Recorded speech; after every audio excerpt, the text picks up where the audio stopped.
हर घर तिरंगा हलो भारतेर स्वाधीनता दिवस उद्यापनेर एकटी विशेष प्रचार अभियान जा नागरिकদের निज गृहे জাতীয় পতাকা অর্থাৎ तिरंगा उत्तोलन करते उत्साहित करे। संस्कृति मंचकेर এই দেশব্যাপী কার্যক্রমে সাধারণ মানুষকে পতাকার প্রতি সম্মান জানাতে এবং দেশের প্রতি দেশপ্রেম প্রকাশ করতে আহ্বান জানানো হয়। हर घर तिरंगार मूल कथा एटी आजादी का अमृत महोत्सव एर एकटी अंश नागरिकদের घरे घरे জাতীয় পতাকা তোলার অনুপ্রেরণা যোগায়, দেশের প্রতি ভক্তি ও সম্মান জাগাতে কাজ করে।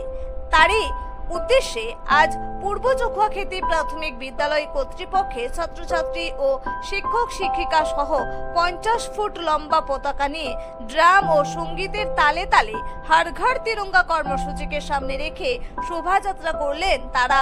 তাদের মূল উদ্দেশ্য হলো দেশের প্রতি ভক্তি ও সম্মান জাগাতে এই কর্মসূচি। সবার উপরে যে রংটা আছে তার নাম হচ্ছে গেরুয়া, ঠিক আছে? তারপরে সাদা, তারপরে সবুজ। এই যে গেরুয়া রংটা আছে, এই গেরুয়া রং হচ্ছে ত্যাগ, সাহস এর প্রতীক। কিসের প্রতীক? সাহসের প্রতীক, ত্যাগের প্রতীক। এই সাদাটা হচ্ছে শান্তি এবং প্রগতির প্রতীক, ঠিক আছে? পবিত্রতা, শান্তি এবং পবিত্রতার প্রতীক। আর সবার নিচে কি আছে? সবুজ।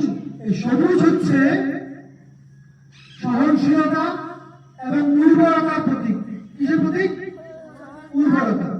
এবারে এখানে ভিতরে একটা দেখো চক্র আছে নেভি ব্লুতে, কালো নীল কালারে, তাই না? এটাকে বলা হয় অশোক চক্র। কি বলা হয়? এখানে মোট 24টা দণ্ড আছে। কটা দণ্ড আছে? এই 24টা দণ্ড এক একটা আমাদের ন্যায় দেখায়, ঠিক আছে? তো আমরা এই যে পতাকাটা দেখছো,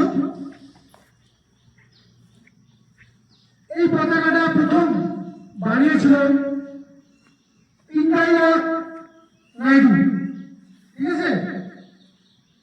এই পতাকাটার দৈর্ঘ্য হয় 3 ফুট চওড়া দৈর্ঘ্য এবং 2 ফুট প্রস্থ।